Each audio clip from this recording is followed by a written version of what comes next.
Left Behind, from Blue Dwarf, a Red Dwarf fanfiction PBM. Podcast voiced and edited by David Van Den Burgh. Original post written by Onion. Posted and voiced in 2007, featuring Efof Wanker. Efof's constantly happy face turned to a frown for possibly the first time in years. He pressed his face up against the cold glass of the window as he watched the Blue Dwarf disappear through a wormhole. If he could have reached out from beyond the pain, he would have. His heart sank as the realization set in. I've been left behind. The Blue Dwarf had been his home for 7 years, ever since he had been brought out of stasis. He remembered that day very well. It was one of those days where your entire life changed. He'd woken up from 1,000 years' sleep to find that his family was dead, his friends dead, and indeed his entire civilization wiped out by some overgrown insects. But even faced with all these life-changing things, Efof never took it badly. He just grinned and got on with life. But the process was particularly eased by the fact that he was warmly welcomed by such a new bunch of people, a new family. He explored the human culture with wide-eyed wonderment, being introduced to such concepts as sugary sweets, hardcore porn, TV violence, and loud, unpleasant-sounding music. He loved learning more about this new culture, and still does, as there always seems to be something else about humanity to discover. But now he faced losing it all. I'm alone, he whimpered. Efof was not a particularly bright person, but if he was, he would have consoled himself in the fact that he was not actually alone. He had found another strain of his species, and had a particularly hot girlfriend that seemed to like him. Although he did have some minor concern about Ferna. The last few times he had spoken to her, she had ordered him around, made her fetch things and perform menial tasks, then speak down to him. And there was also the fact that she tried to nuke an entire civilization into oblivion. Facts like that should be really important, but Efof wasn't so bothered. He didn't blame her, she was only following orders. She didn't really want to murder all those Halcyons, did she? He kept telling herself that no, of course she didn't. He wouldn't be going out with her if she was a psychopathic murderer. It was as simple as that. Efof didn't date psychopathic murderers. The swirling space around the wormhole went back to normal, and all traces of the wormhole and the Blue Dwarf was gone. Efof knew that there was no way of tracing where it had gone to. He looked around the room he was in. It was Ferna's room, and was full of a manner of girlish things. She had flowers, fairy lights, hair straighteners, but the thing that really bugged him was a small pink picture frame next to her bed, showing Ferna happily standing over the carcass of the pygmy leader of Omicron 941. Something just wasn't right about that picture. After a few moments of thought, something tweaked in his brain. Oh no, my girlfriend is a psychopathic murderer! He bit his fingers and stood. He started to look around the other pictures on the wall. There was one of her standing over the slain leader of a native tribe, and then another one standing in the smoking ruins of a city. Everywhere Efof looked, he could see more and more evidence. It was so obvious. The room seemed to close in. The photos of Ferna and her triumphs over so many civilizations almost beating Efof to death with his own stupidity. Suddenly, the alarm klaxon rang. The lights dimmed to red, reminding Efof of one of those bars with the naked lady Captain Calvert dragged him into once. The sound of Ferna's voice came over the tanny, but instead of being happy to hear his girlfriend's calm voice, it now instilled dread into Efof. Incoming missiles from Halcon. Everyone prepare for impact, she shouted. Efof heard the warning, but the first thing he reached to brace himself against was a rickety CD rack. The ship shook as it was rocked by a blast, and the CDs scattered everywhere, along with the alien. Efof staggered to the window. He pushed aside Ferna's pink girly curtains and looked out.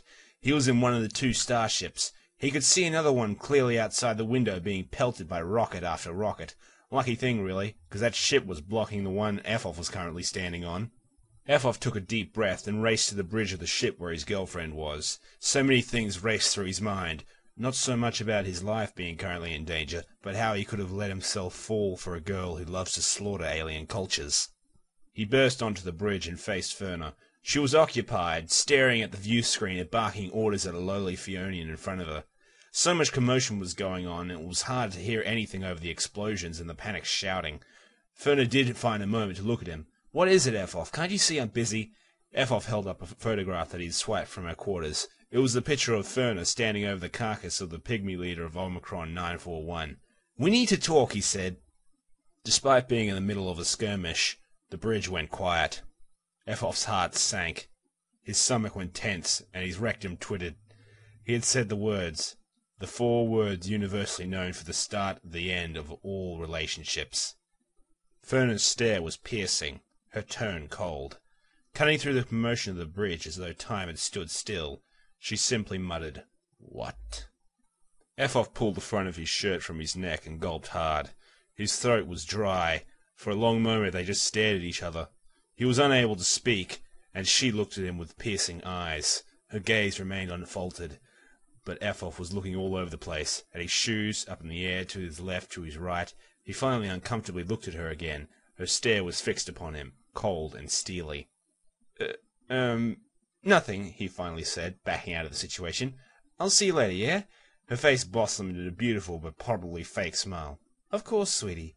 Efof walked off and caught his breath, not entirely sure what just happened. Sure, his girlfriend was still a psychopathic murderer. Would that really mean that he had to dump her? 5 minutes later and the ship tore apart. After a few more minutes of solid bombardment by the Halcon missiles, Ferna had given the evacuation order. Everyone ran screaming to the escape pods, with mere seconds left before the ship took 1 missile too many. Efof had been pacing the decks when it happened. He had saw a mass of people run past him, and then Ferna. She had been the last person on the bridge, so she was the last one to get the escape pods. Along a twisted and battered corridor, a blast threw her to the ground. She called up ahead to Efof. "Efof, help! I think I twisted my ankle." Efof remained frozen in the spot. Between her and him was a large blast door. In the event of premature loss or a fire, the blast door was closed to seal off the damaged area and protect the rest. It started to close slowly. Behind him were the escape pods, and in front of him was his hobbling psychopathic murderer girlfriend. "Efof, help! I can't make it!" Efof looked at the photograph of Ferna and the carcass of the pygmy leader of Omicron 941. She was carrying a large blunderbuss and wore a massive grin on her face as she stood on the murdered person. Efof was a pretty chilled-out person, but this made him sick. Ferna was a murderer, and he should let her die. It was the first time he'd ever had that thought. It wasn't as if he could have done anything. He could have just stood there, and all his troubles would be over. He wouldn't have to explain to her that he never wanted to see her again. The universe might have even been a better place. Sure, it didn't bring back the pygmy leader of Omicron 941, but it might save numerous other aliens from the same fate. Many people might have let her die, but Efof wasn't one of them. He quickly ran to her, pulled his arms around her, and helped her through the blast door before it closed with an airy hiss. The two stepped into an escape pod. The pod launched moments later, and the Fafonian ship exploded soon after. They sat for a few minutes, catching their breath, and watching the explosion their pod was slowly tumbling away from. After a while, Ferna turned to Efof. "So, was there anything you wanted to say to me on the bridge?" she asked. Efof's skin became warm and cold at the same time. He felt her penetrating gaze burning into him. He started. "No, nothing," he finished with a sigh and hung his head. "Good," she said in a satisfactory manner. The two then sat in silence until they were rescued. Hours later, Efof was back on the planet of New Fione. The first time he had seen it, he had been so happy to find a new world where his people lived, but he'd never thought he'd have to call it home. Ferna dragged Efof through the streets to her home. "This'll be great," she sang chirpily. "You can move in with me." Efof walked a few steps behind, not quite sharing her enthusiasm. He had his hands in the pockets of his baggy shorts. His shoulders sagged. Efof kicked the door. "Yes, dear," he mumbled. "We can share the responsibilities. I can clean, and you can cook." She clasped her hands together as her playful fantasies continued, and soon there might be the pitter-patter of tiny Fionian feet. As she said that, she walked over to him, her fingers brushing over his shoulders teasingly. "That sounds great, doesn't it?" "Marvelous," Efof said with a fake smile.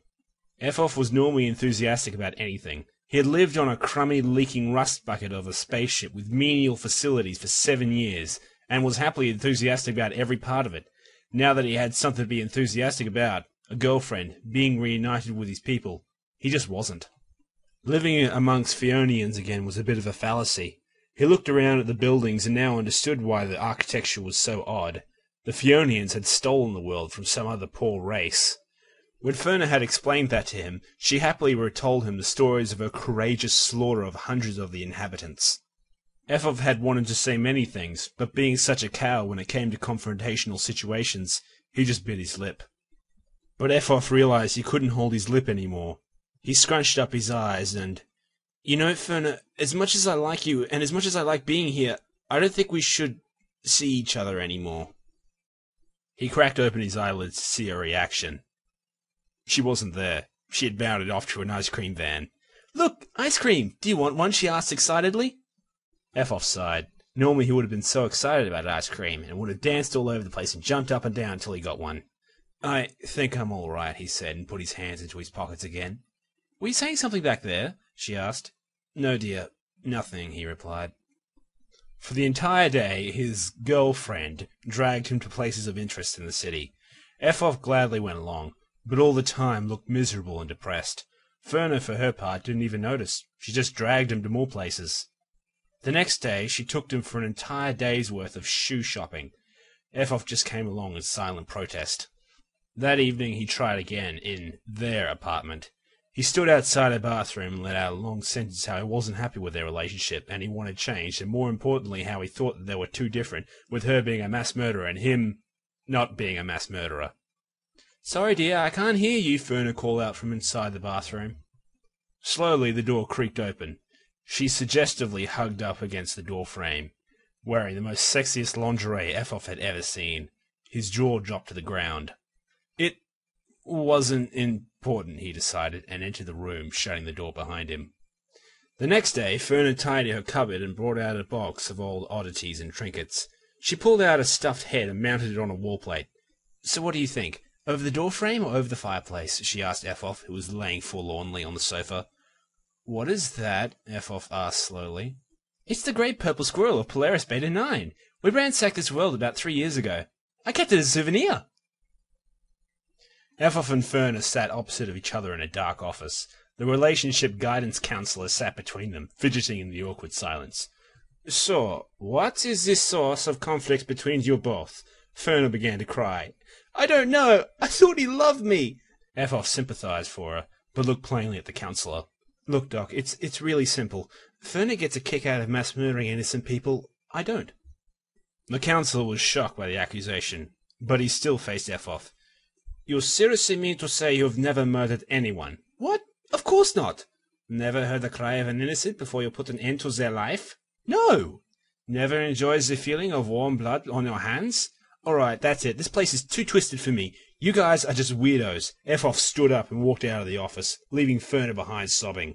"You see how he treats me?" she cried into her hands. "There, said the counselor. "I'll go get you a knife so you can sacrifice him to the ancient gods. I think you deserve it." Ferner wiped the tears away. "Thank you, Doctor. It'll make me feel a lot better." Efof ran as soon as he saw the door burst open and his girlfriend, no, ex-girlfriend, stand there, with a massive serrated hunting knife that would make Crocodile Dundee feel inadequate. One look from her manacled eyes told him everything. Her cheeks were dark and puffy. A small amount of mascara that she had worn was smudged around from the crying and the rubbing. But she was no longer crying. She was actually grinning, looking forward to what came next. "Oh, Efof," she called to him sweetly. Efof slowly backed away down the corridor. Yes, dear?" he asked sheepishly, eyeing the knife. Efof was normally a dim person who would have been easily lulled into bad situations or practical jokes just by telling him to do something, as he was remarkably trusting of what people tell him. Off-duty drunken crew members in Paris Bar oftenly sent him on a wild goose chases for a laugh.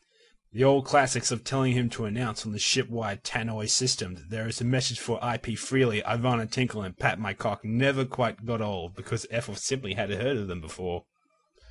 But Efof knew that believing anything that a scorned woman with an extremely large knife said to him, no matter how sweetly it sounded, just wasn't going to be healthy for him. So for once he did the smart thing.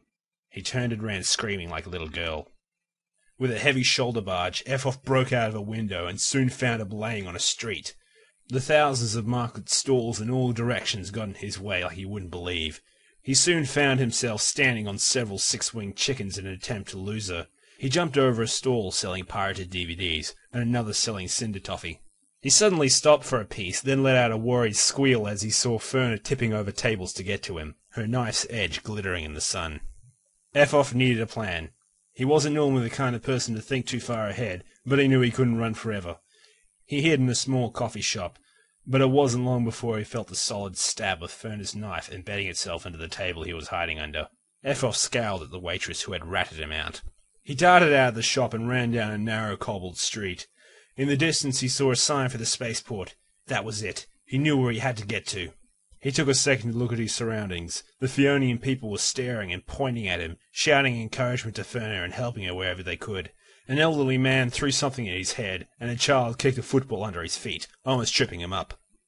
So this was it. His people.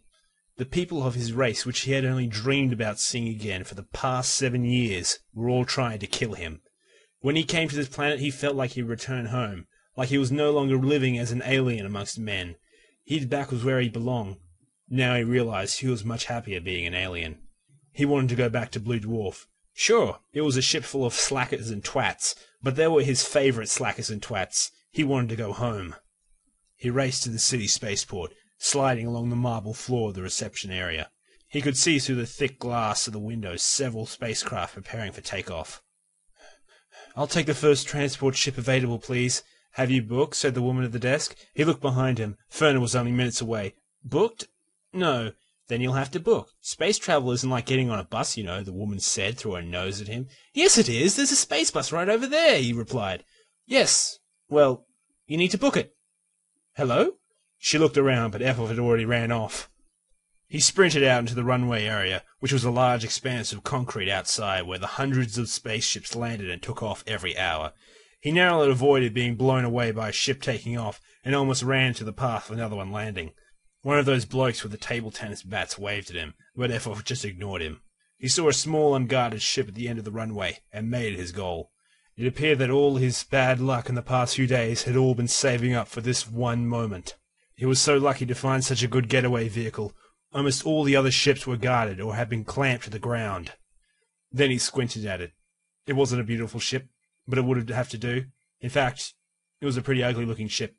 In fact, it was the most ugly ship he had ever seen. It looked like a giant piece of crap. Efof ran up into it and climbed inside. It was larger than a space eagle, but slightly smaller than a starbug. It was a trading ship, but he had never seen the type before. He immediately assumed it was some alien trader, or possibly a tourist. It was obviously owned by an alien with bad ship and space designs. It was the only thing that he'd ever seen that was more hideous than a Volvo. He found what passed for the cockpit and jabbed at some buttons at random. "Ew, what's this?" he said, scrunching up his face. He pulled his hands away. Everything in the ship was covered in a sticky slime. He wiped his hands on his trousers. As he did, he looked out the window to see Ferner crossing the runway towards him. "Uh-oh, no time to change ships now," he said. The ship rumbled and roared to life. Efof could see Ferner on the runway, pressing her hands up to her face to shield herself from the gush of air that roared from the engines. Efof looked out to her. He felt sad that things had to end like this. For a few weeks, he'd actually been totally captivated by her, and would have done anything. In fact, he did do anything. He was her personal slave. But Efof wasn't one to hold grudges. Sure, she was a psychopathic murderer, but for a while, they really had something. So he grinned and waved to her as he flew off into the sky. The alien steered through the building tops and skyscrapers. It gave him an odd shiver. Now that he knew that this world had been taken over by the Fionians, he wondered what had happened to the people that had lived here originally, the ones that built this. He imagined them all stuffed and mounted on walls. It made him feel ill. However, Efof had such a small memory span that his mind switched to thinking about tasting Banoff ice cream for the shop on the promenade, later wondering what he was even worried about in the first place.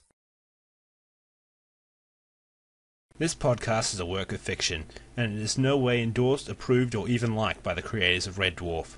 Please don't sue. For more Blue Dwarf stories, information, or if you happen to be interested in joining, then check out our website at www.bluedwarf.co.uk.